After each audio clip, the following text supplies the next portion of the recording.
tumpuan bajet untuk golongan kelas menengah, dan ini yang menjadi tumpuan perbincangan analisis awal ini. Mungkin Kamarul untuk terus kepada Dr. Nur Azlan. Prof Datuk Dr. Nur Azlan, kalau kita melihat dalam aspek makronya, maka kita akan melihat kepada bijaknya kita mengatur untuk masa depan, masa pertengahan dan sekarang. Tapi nampak gayanya fokus untuk bajet 2013 ni banyak melihat kepada apa yang ada dalam tangan, terutamanya di kalangan kelas pertengahan.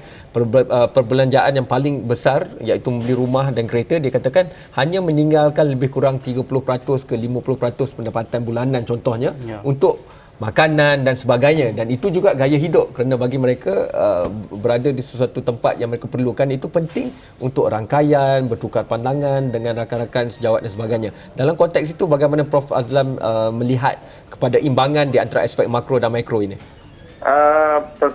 Saya pertama sekali, you are right. I mean, peratusan yang disebut tadi kalau mengikut pengiraan saya, dalam basket ataupun raga penggunaan kita, kalau di bandar mungkin sekitar dalam hampir 37% daripada pendapatan itu akan digunakan untuk keperluan perumahan dan juga pengangkutan.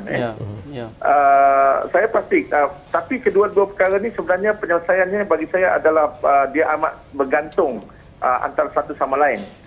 Pertama sekali kita harus pastikan bahawa penyelesaian kita ini, saya selalu menekankan dia mesti bersesuaian dengan apa yang kita hasratkan untuk tempoh jangka panjang. Umpamanya dalam konteks pengangkutan, yang penting ialah kita bukannya membeli kereta. Itu saya rasa bukan penyelesaian kepada yang berpanjangan. Kerana kalau kita beli kereta, kalau semua orang beli kereta, kereta tak berjalan pun tak guna juga. Kalau ada kesesakan lalu lintas. Tetapi yang pentingnya kita perlu adakan sistem pengangkutan awam yang efisien dan cekap, yang reliable dan bersesuaian untuk semua kelas pendapatan.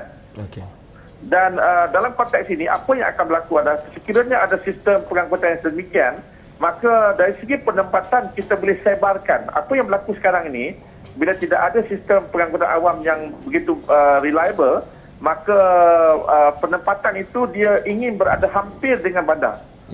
Jadi itu sebenarnya tidak wajar bagi sebuah negara maju, bandar ibu kota metropolitan.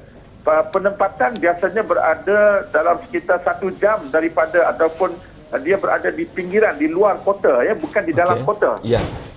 Jadi tetapi kalau ada umpamanya tinggal di luar kota tetapi dengan ada sistem pengangkutan yang baik, maka kita dapat 2 in 1. Maksudnya satu, kita dapat pertama pendapatan ataupun perumahan yang lebih murah kosnya kerana dia berada jauh daripada pusat bandar.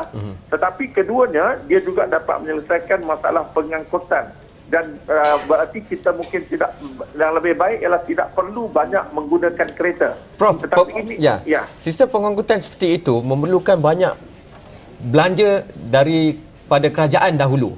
Dan untuk melihat ia mendatangkan peluangan komersial itu mungkin satu lagi perdebatan. Jadi bagaimana Prof melihat perkara itu?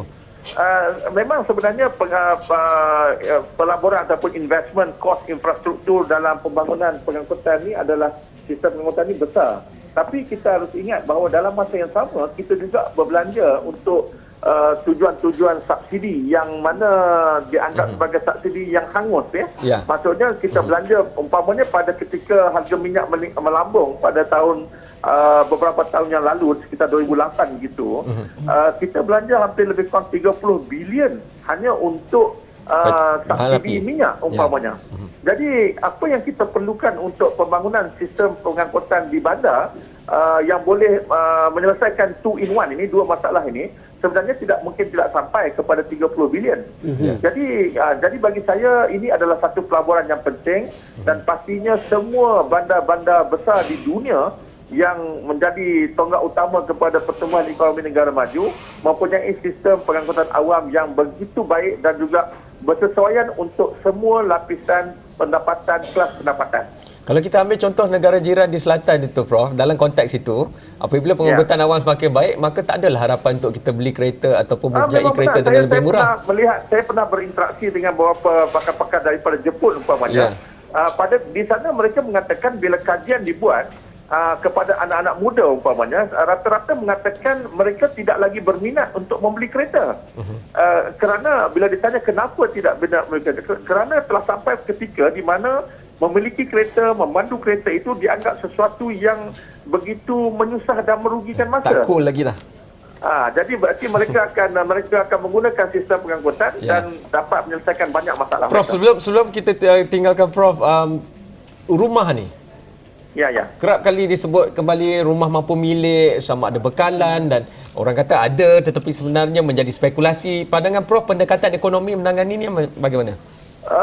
Rumah ini memang keperluan kepada setiap sektor isi rumah. Saya rasa terutama dalam konteks budaya juga, kerana dalam budaya kita di Malaysia, pemilikan rumah ini adalah merupakan satu pemilikan harta. Jadi tendensi keinginan untuk memiliki rumah itu adalah tinggi. Cumanya bagi saya ialah apa yang penting kita laksanakan ialah pertama, jangan kita mula menyekat ataupun meletakkan sekatan-sekatan harga, cuba membina rumah di dalam bandar. Itu sebenarnya rugi. Bagi saya lebih baik kita membangunkan seperti sistem bangunan dan juga meletakkan pertumbuhan-pertumbuhan kawasan pendapatan ini di persekitaran. Dan juga dengan cara itu mungkin kita boleh dapat, dan kita wujudkan satu lagi pasaran, pajakan dan juga kecairan yang tinggi di dalam pembelian rumah. Hari ini kalau kita beli rumah, kita akan terikat berpuluh-puluh tahun lamanya. Tetapi kita patut wujudkan pasaran supaya dapat kita cairkan pemegangan rumah dan berpindah dari tempat ke tempat. Terima kasih banyak, terima kasih Prof atas pandangan yang diberikan. Selepas mungkin saudara Wang Firdaus ada pandangan tersendiri. Kita rehat dahulu. Kita jumpa lagi selepas ini.